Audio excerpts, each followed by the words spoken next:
My family doesn't see me. It's not that they're blind. It's that they choose not to look. They see my sister, Chloe, a perfect reflection of their own values, shining and bright. Then their eyes pass over me and the focus softens, blurs. I am an inconvenient composition, a smudge on their otherwise perfect family portrait. Chloe is a business major with a 4.0 GPA and a sensible 5-year plan. I am an artist with paint-stained hands and a heart full of inconvenient dreams. In my family, dreams are not a viable currency. I work as a landscaper to pay the bills. There's an irony in that I appreciate. I spend my days cultivating beauty for other people, pruning their hedges into perfect, acceptable shapes, arranging their flower beds into pleasing, predictable palettes. I bring order and aesthetic appeal to the yards of people like my parents, people who live in sterile, oversized houses with panoramic views. All the while, my own art, the chaotic, vibrant, messy truth of who I am,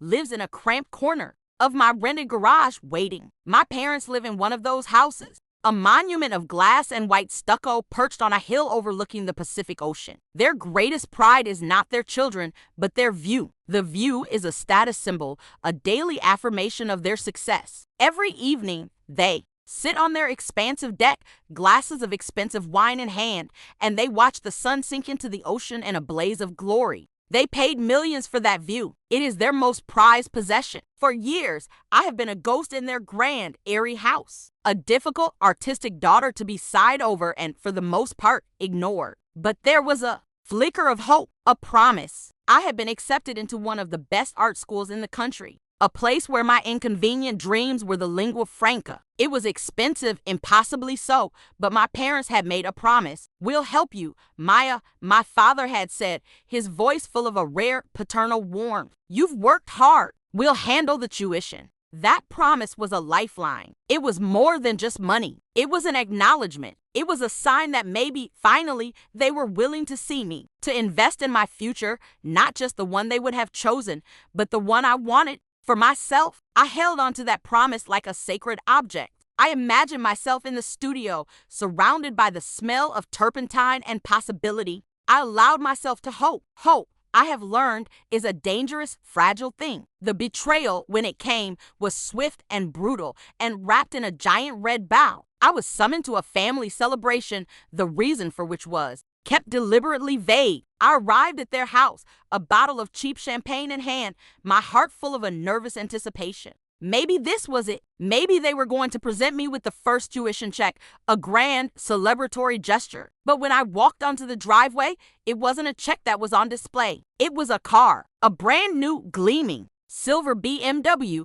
the kind of car that costs more than a year of my rent. And sitting in the driver's seat, her face alight with a joy so pure it was painful to watch, was my sister, Chloe. The giant red bow was perched ridiculously on the hood. "Isn't it beautiful?" my mother trilled, rushing over to hug me. Her perfume was a cloud of expensive florals. "It's Chloe's graduation present. We are so proud of her."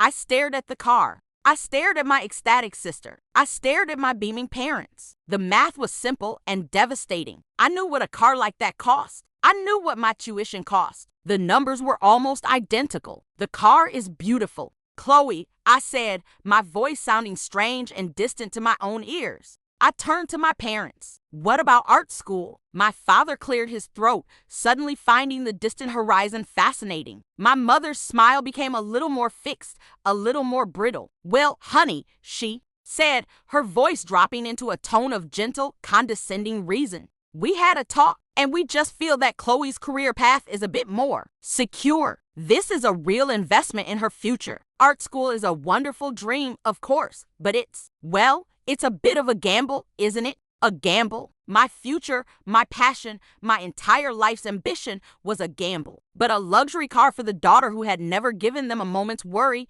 that was a sound investment. The message was clear, a shining, silver, 300 horsepower testament to my own worthlessness in their eyes. I didn't cry. I didn't scream. A strange, cold calm settled over me. I looked past them, past the absurdly expensive car, and I looked at their house, and I looked at their view, that perfect, panoramic, multi-million-dollar view of the sunset over the ocean, the source of their pride, the symbol of everything they valued. And a new idea began to form in my mind. An idea born of spite and grief and a lifetime of being made to feel invisible. It was a terrible, beautiful, artistic idea. If they would not invest in my view of the world, then I would take away theirs. They wanted to make me feel small and insignificant? Fine. I would build something they could not possibly ignore. I would become a blot on their perfect landscape. I would block their view. The plot of land was a joke, a forgotten triangle of dirt and weeds directly across the narrow, private road from my parents' house. It was less than a quarter of an acre, a steep, scrubby hillside that had been deemed unbuildable decades ago due to zoning quirks and soil instability. To everyone else in this neighborhood of pristine mansions and manicured lawns, it was an eyesore. To me, it was the perfect canvas. I found it on a deep dive of the county's public records website, a forgotten parcel owned by a long-dead developer's holding company. It was for sale, and it was cheap, dirt cheap. All my life, my grandmother, my mother's mother, and a fellow artist had been my quiet champion. When she passed away, she had left me a small inheritance with a note that said, "For your art, Maya, don't let them grind you down." I had been saving it, waiting for the right moment, the right project. This was it. This was the project she would have appreciated. An act of artistic defiance funded by the one person in my family who had truly seen me. The closing was quick and quiet. I now owned the ugly, useless patch of dirt that stood between my parents' multi-million-dollar house and their multi-million-dollar view. The feeling was a potent cocktail of terror and exhilaration. I had made my move. Now I had to execute the plan. My revenge would not be swift. It would be a slow, creeping, organic act of war. I was a landscaper after all. I understood growth. I understood how to use nature as a weapon. My first strike was bamboo, not the clumping, well-behaved kind, but the aggressive, running kind, the kind that is a nightmare to contain, that sends out rhizomes like underground armies. I bought a dozen large pots of it, a vibrant green, leafy species known for its astonishing growth rate. I spent a weekend digging, my muscles screaming in protest, planting a long, defiant line of them along the edge of my property closest to their house. It was my first brush stroke. My parents watched me from their deck, their expressions a mixture of curiosity and mild annoyance. My father even wandered over, his hands in the pockets of his expensive linen trousers. "What are you up to, Maya?" he asked, a hint of suspicion in his voice. "Just starting a little garden," I said, wiping a bead of sweat from my forehead with the back of a dirt cake glove. My smile was pure, saccharine innocence. "Decided I needed a project to keep me busy. Bamboo," he said, eyeing the skinny stalks with distaste. "Isn't that stuff a bit invasive?" "I'll keep it contained," I lied, patting the soil around a freshly planted stalk. "I just love the way it looks." "So, Zen," he shrugged, clearly unimpressed, and wandered back to his perfect house. They dismissed it. They dismissed me. It was just Maya being weird and artistic again. They had no idea that I had just planted the seeds of their future frustration. A month later, the bamboo had grown to feet. It was already starting to create a hazy, green filter over the lower portion of their view. The call started. "Maya, darling," my mother's voice was tight with forced pleasantness. "That bamboo of yours, it's getting a little wild, don't you think? Isn't it great?" I chirped back. "It's growing so fast. I'm so proud of it." "Well, it's just that it's starting to block the view from the downstairs guest room," she said. "Oh, what a shame," I said, my voice dripping with false sympathy. "Well, it's a good thing you have so many other rooms to look out of." I hung up before she could reply. The war had begun. It was a war of passive aggression, of polite phone calls with venomous undertones. But I knew it wouldn't stay that way for long. The bamboo was just the opening salvo. I was just warming up. I had a whole symphony of spiteful horticulture planned. And next on my list was something far more permanent, far more obstructive than a few stalks of grass. Next on my list was a wall, a living, breathing, green wall of pure, unadulterated spite. The arrival of the Leyland cypress trees marked the end of the Cold War and the beginning of open hostilities. I had ordered 20 of them, each one already a respectable 6 feet tall. Leyland cypresses are the undisputed kings of the spite fence. They grow at a terrifying rate, up to 4 feet a year, and they form a dense, impenetrable wall of green. More importantly, they are hardy, drought-tolerant, and require almost no care. They are botanical cruise missiles. I hired a couple of guys from a crew I sometimes worked with to help me. We spent a Saturday digging a long, straight trench directly in line with my parents' massive floor-to-ceiling living room window. It was the window they prized the most, the one that perfectly framed the sunset. We planted the trees, a neat, evenly spaced row of future frustrations. When we were done, it looked like a row of small, innocent Christmas trees. But I knew that in a few short years, it would be a solid 50-foot-high wall of green. It would be a monument to their betrayal. My father did not wander over this time. He stormed over. His face was a thundercloud, his jaw tight with a fury he could no longer contain behind a facade of paternal disappointment. "What in the hell do you think you're doing?" he bellowed, his voice echoing in the quiet, wealthy air of the neighborhood. "Landscaping, Dad," I said calmly, leaning on my shovel. "I'm creating a privacy screen. I'm allowed to do that on my own property." "A privacy screen?" He spat. "You are deliberately, maliciously blocking our view. We paid millions for that view.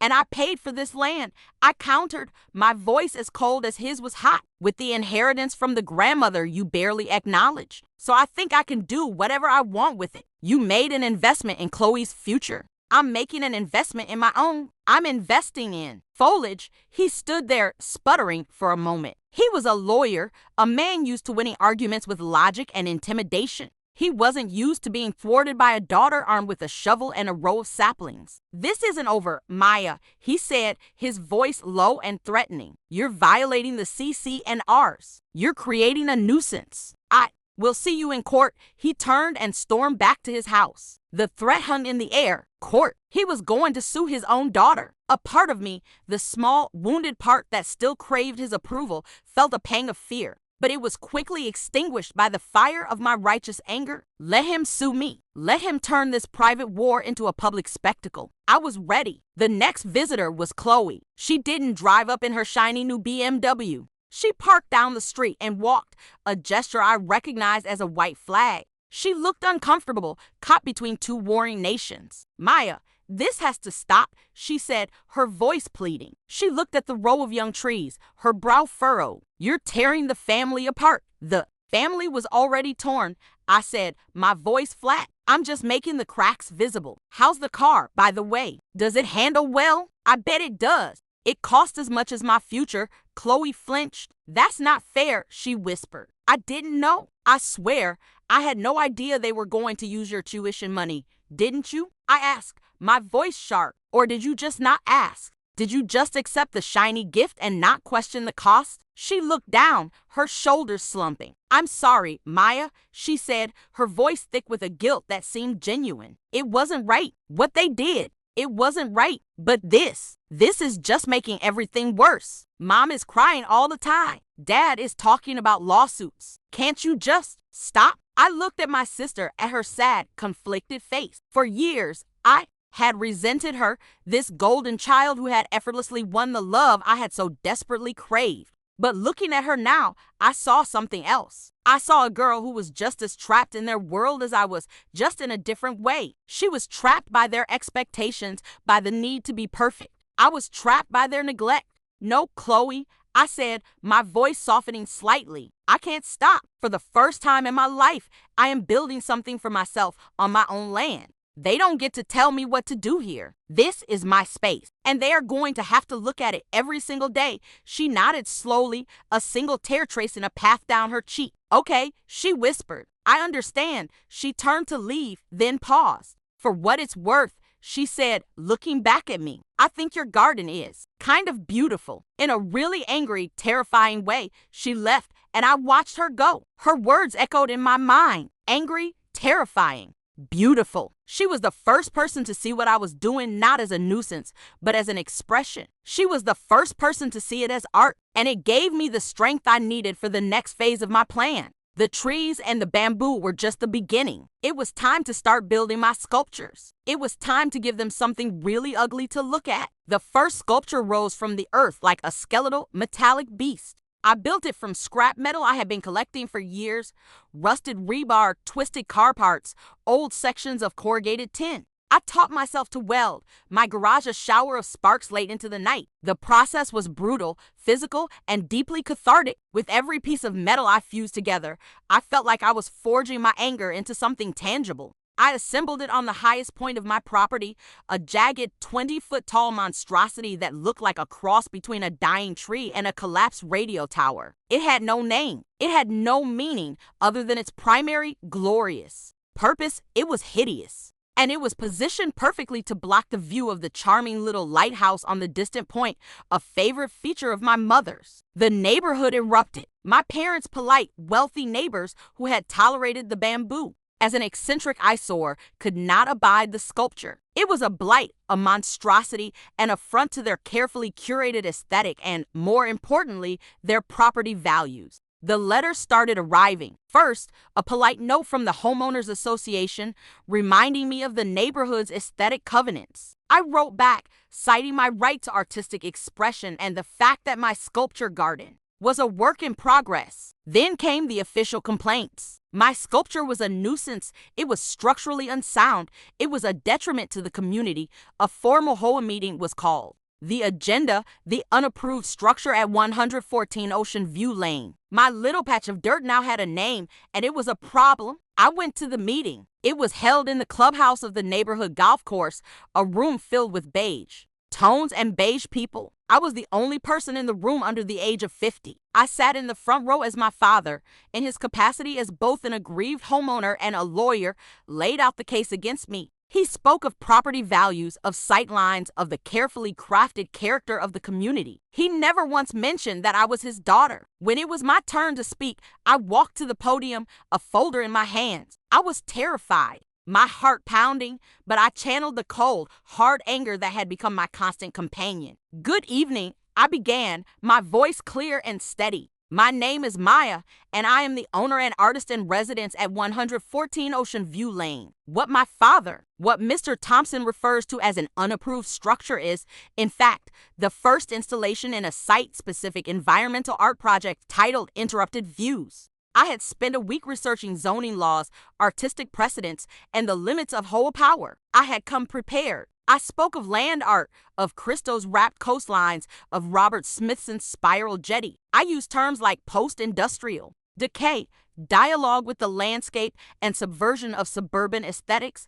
I argued that my work was a commentary on the commodification of nature and the illusion of ownership. It was all pretentious nonsense, of course, but it was the language they understood, the language of intellectual authority. The materials are salvaged, yes, I said, gesturing towards a photo of my sculpture I had brought. This is a deliberate choice, reflecting the detritus of our consumer culture. The form is jarring, yes. It is meant to provoke a conversation about what we value, what we choose to look at, and what we choose to ignore.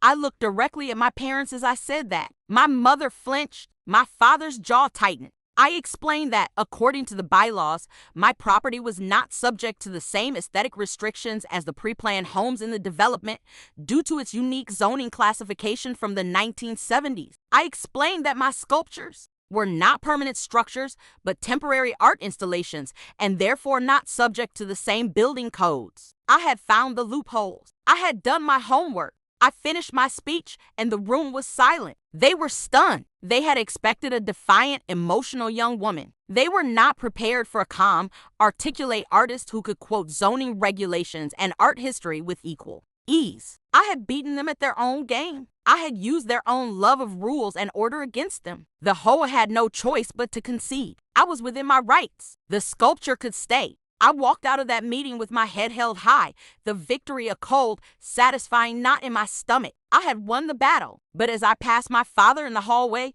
he gave me a look of such profound, cold hatred that I knew the war was far from over. I had embarrassed him. I had challenged his authority in his own kingdom, and I knew, with a certainty that chilled me to the bone, that he would never forgive me for it. The spite fence had just gotten a whole lot taller. The cease and desist letter arrived via courier a week later. It was printed on the thick, creamy letterhead of my father's law firm, a formal, multi-page document filled with legal jargon and veiled threats. It cited obscure municipal codes about public nuisances. It hinted at the potential for civil action for damages related to the devaluation of their property. It was official. It was ruthless. It was his declaration that I was no longer his daughter, but a legal adversary. Reading it, something inside me broke. The part of me that had, on some deep subconscious level, still hoped for a reconciliation, for a moment where my parents would see the pain behind my anger and apologize. That hope died a quiet, final death. He was not trying to understand. He was trying to crush me. He was using the power and privilege he had always possessed to put me back in my place, the place of the insignificant, invisible daughter. The letter was meant to intimidate me, to scare me into submission. It did the opposite. It severed the last, frayed thread of my filial obligation. It liberated me. If he was going to treat me like a stranger, like an enemy, then I would act like one. My project was no longer just an act of spiteful protest. It became my entire world, my shield, my sword. The pressure mounted. The neighbors, thwarted by the ho's ruling, resorted to petty warfare. Anonymous complaints were filed with the city about noise from my welding, about weeds, about potential fire hazards. An inspector would show up. I would calmly show them my permits and my obsessively well-maintained property, and they would leave. It was a campaign of harassment designed to wear me down. There were days when it almost worked. Days when I would sit on my dusty patch of land, surrounded by my angry, beautiful creations, and feel a crushing wave of loneliness. I was an island, a pariah in a sea of beige hostility. The constant conflict was exhausting. The glares from passing cars, the whispered comments from joggers on the road. I missed the simple, uncomplicated joy of creating art for its own sake. My art was now inextricably linked with anger, with defiance, with war. I started to wonder if I was becoming as ugly as the sculptures I was building. On one of those dark days, when I was seriously considering tearing it all down just to have some peace, I drove to the city. I went to a small, independent art gallery in a gritty downtown neighborhood. I just needed to be around art that wasn't mine, art that wasn't born of rage. I needed to remember why I had wanted to go to art school in the first place. The gallery was showing the work of a young, experimental sculptor. Her pieces were raw, challenging, made from found objects and industrial waste. They were about poverty and urban decay and social injustice. They were angry and powerful and beautiful, and people were looking at them. They were standing in front of these difficult, challenging pieces, and they were talking and thinking and feeling. I stood in front of one piece, a towering assemblage of broken concrete and rebar that looked like a monument to a forgotten disaster, and I felt a profound sense of connection. The artist had taken something ugly, something broken, and she had forced people to look at it. She had given it a voice. And I realized, with a clarity that cut through all my doubt and exhaustion, that was what I was doing. My spite garden wasn't just a childish tantrum. It was my voice. It was my commentary on my own personal, forgotten disaster. It was a monument to the betrayal, to the invisibility, to the commodification of love. It was raw, and it was angry, and maybe, just maybe, it was also important. I left the gallery with my resolve not just restored, but forged into something stronger. I was an artist, and this was my work. My family, my neighbors, they didn't have to like it. They didn't have to understand it, but they were damn well going to see it. I went back to my land, and I began to work on my masterpiece, my final grand statement. It would be the biggest, the ugliest, the most beautifully defiant sculpture yet. It would be positioned to block the sunset, their prized daily spectacle of nature's beauty. I was going to eclipse their sun. Let them send their lawyers. Let them file their complaints. I had found my inspiration, and I had work to do. The final sculpture was a beast. I built its skeleton from two massive, rusted I-beams I salvaged from a demolition site, sinking them deep into the ground with concrete footings. This one was not a temporary installation. This one was permanent. It rose 30 feet into the air, a skeletal archway to nowhere. The work was grueling, back-breaking. I was out on the land from dawn until dusk, cutting, grinding, welding. My body ached. My hands were a geography of burns and calluses. But my mind was clear, my purpose absolute. With every spark from the welder, with every clang of metal on metal, I was transmuting my pain into power. I was building my own monument, not to them, but to myself. I started to get visitors, not the angry, threatening kind, but the curious kind. Art students from the local college would come by, their sketchbooks in hand, and watch me work from a respectful distance. A photographer for a local alt-weekly newspaper came and took pictures. My project, my private war was starting to leak out into the world. One afternoon, as I was struggling to hoist a heavy piece of sheet metal into place, a familiar car pulled up. Not the silver BMW, but Chloe's old, beat-up college sedan. She got out, carrying a large paper bag. "Thought you might be hungry," she said, her voice quiet. She handed me the bag. Inside was a sandwich and a cold bottle of water. I stared at her, my surprise rendering me speechless. "What are you doing here, Chloe?" I felt bad, she said, not meeting my eyes. She looked at the massive skeletal sculpture, then back at me. "What Dad is doing? The lawsuit. It's wrong. This whole thing is wrong." We stood in silence for a moment, the only sound the distant cry of seagulls and the hum of traffic from the highway. "Can I help?" she asked, her voice small. I was about to say no, to tell her to leave, to keep my war my own. But I looked at her earnest, worried face, and I saw not my parents' perfect daughter, but my sister. And I was so tired of being alone. "Yeah," I said, my voice thick. "You can. Grab that end." And so, an unlikely secret alliance was formed. Most afternoons, Chloe would come by after her classes. She would bring me food. She would help me lift heavy things. She wouldn't say much. She just helped. Her presence was a quiet, steady support in the midst of my chaotic, noisy project. We didn't talk about our parents. We didn't talk about the BMW. We just worked.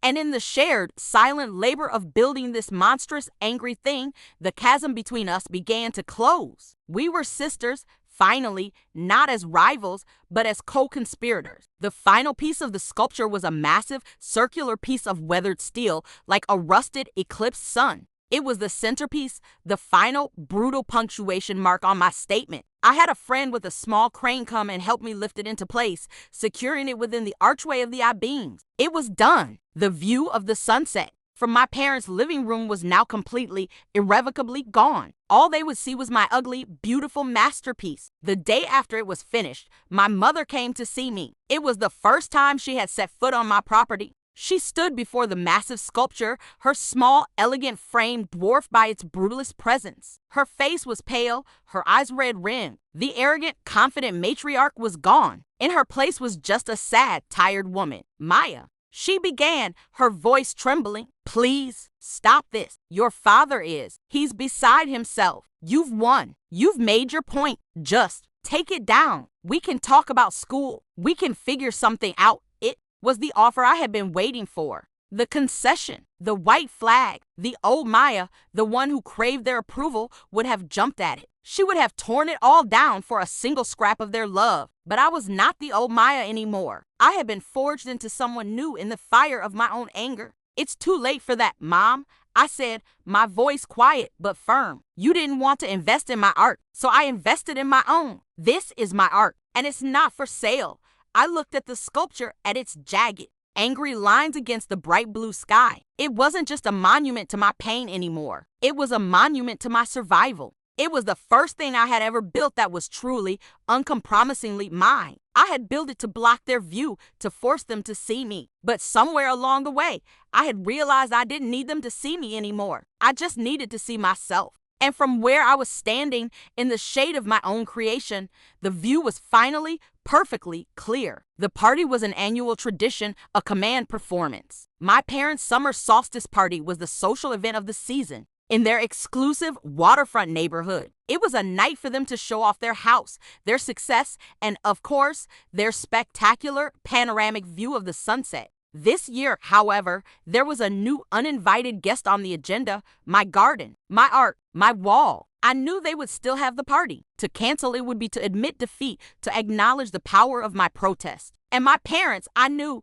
would never give me that satisfaction. So they sent out the invitations, and they prepped their perfect house, all while a 30-foot-tall monument of rust and rage loomed across the street. The day of the party, a strange, electric calm settled over me. My work was done. The sculpture was finished. The stage was set. All that was left was the performance. My final piece was not a sculpture of metal, but an act of theater, an installation of light and shadow and perfect, brutal timing. I had spent the last week installing a series of powerful, solar-powered floodlights at the base of my final sculpture. They were hidden in the overgrown brush, invisible from the road. They were all connected to a single remote-controlled switch. My masterpiece was not just meant to be seen in the daytime. It was designed for the night. As the sun began its slow, majestic descent towards the horizon, the guests began to arrive at my parents' house. I watched from my property, a silent, unseen observer. I saw the expensive cars pulling into the driveway,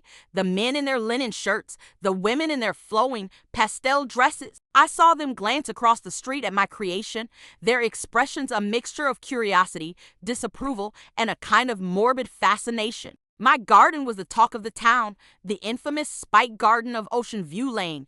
I had made myself impossible to ignore. Chloe texted me. "They're all here. Everyone is pretending not to stare at your sculpture, which means everyone is staring at it." A moment later, another text. "Dad is furious. Mom is on her third glass of wine. This is going to be epic." I smiled. I had an ally on the inside. The sun dipped lower, painting the sky in fiery strokes of orange and pink. This was the moment, the main event. I could see the guests gathering on my parents' deck, their glasses in hand, their faces turned towards the west, ready for the daily spectacle, ready for the show. They just didn't know that I was the one directing it tonight. I took a deep breath. My thumb hovered over the switch on the remote control. I waited. I watched as the sun touched the edge of the ocean, the moment of perfect, breathtaking beauty, the moment my parents cherished most, the moment that, for them, justified everything. And then I flipped the switch. Across the street, the floodlights blazed to life. They hit the sculpture with a harsh, dramatic upward light,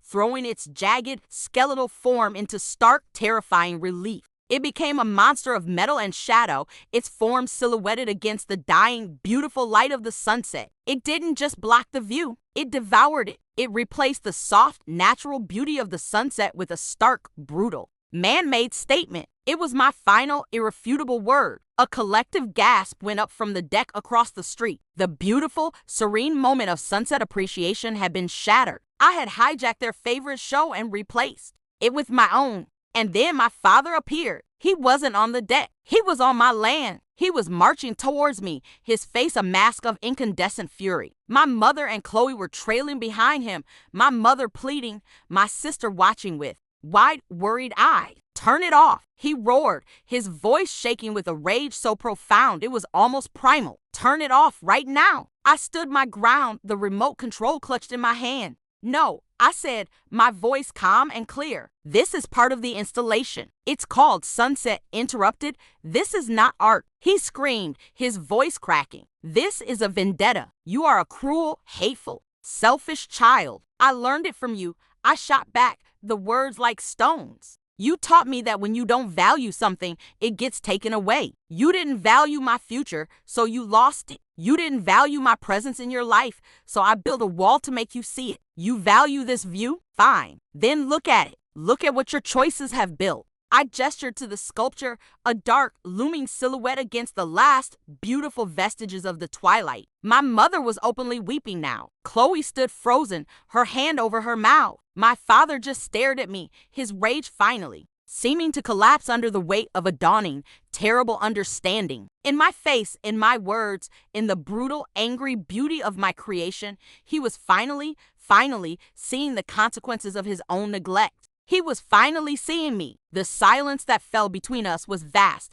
and deep and filled with the wreckage of a lifetime of unspoken words. The sun had set. The show was over. And in the sudden, dramatic darkness, everything had been laid bare. The aftermath of the party was not a fiery explosion, but a slow, quiet demolition. The lawsuit my father had threatened never materialized. To file it now would be to air the family's dirty laundry in a courtroom, and the story of the Spike Garden was already a local legend. The humiliation of the party had been enough. I had won, not by legal force, but by artistic brute force. We entered a new phase, a cold and silent truce. My parents and I did not speak. I would see them on their deck sometimes, staring not at the ocean, but at the looming presence of my art. The sculpture became a permanent part of their view, a daily reminder of their choices. It was a scar on their landscape and on our family. But something else began to happen, something I had never intended. My garden, my war, started to get noticed. The article in the Alt Weekly was followed by a piece on a popular art blog. The story was just too good. The spurned daughter, the BMW, the artistic revenge. It was a narrative people could understand. My work, born of a private pain, began to have a public life. A curator from a contemporary art gallery in the city came to see it. She walked through my jungle of bamboo and my forest of scrap metal, her expression unreadable. She stood before my final, monstrous sculpture for a long, silent time. "It's magnificent," she finally said, her voice filled with a genuine professional awe. The raw, brutal honesty of it. It's a perfect piece of protest. Art, the narrative is just the icing on the cake. The work itself, it stands on its own. She turned to me, a sharp, appraising look in her eye. "Have you ever had a solo show?" 3 months later, I stood in the clean, white space of a downtown art gallery. The show was called Interrupted Views. It featured photographs of my garden, smaller sculptures I had built, and in the center of the room, a large-scale replica of the head of my final sunset-blocking monster. The gallery was packed. There were critics, collectors, artists, students. They were all there to see my work, my art. Chloe was there, of course. She stood by my side, her presence a quiet, unwavering support. Our bond, forged in the strange fire of my revenge, had become the most real and stable relationship in my life. Then I saw them. Standing hesitantly in the doorway, looking lost and out of place, were my parents. They had come. I watched as they walked slowly through the gallery, looking at the photographs of the project that had caused them so much public and private pain. They stopped in front of the giant sculpture head, staring up at it. I couldn't read their expressions. It wasn't pride. It wasn't anger. It was something more complicated. Perhaps. Or maybe just a profound, weary resignation. They didn't speak to me. They just looked, and then they left. It wasn't the apology I had once craved. It wasn't the reconciliation I had once dreamed of, but it was, in its own strange way, an acknowledgement. They had come to my world, to my space, and they had looked at my art. They had finally seen it. I didn't need their approval anymore. The hole in my heart that had been carved out by their neglect had been filled, not by their love, but by my own work, my own passion, my own hard-won sense of self. The Spike Garden had started as an act of destruction, a way to block their world out. But in building it, I had inadvertently built my own. I had created a space for myself, a future for myself, a name for myself. Later that week, I stood on my own patch of land, looking back at my parents' house. The lights were on. I could see their silhouettes moving behind the windows, but they felt very far away now. The wall I had built between us was no longer just a spike fence. It was a frame, and on my side of it, I was finally beautifully free. The view from here was perfect.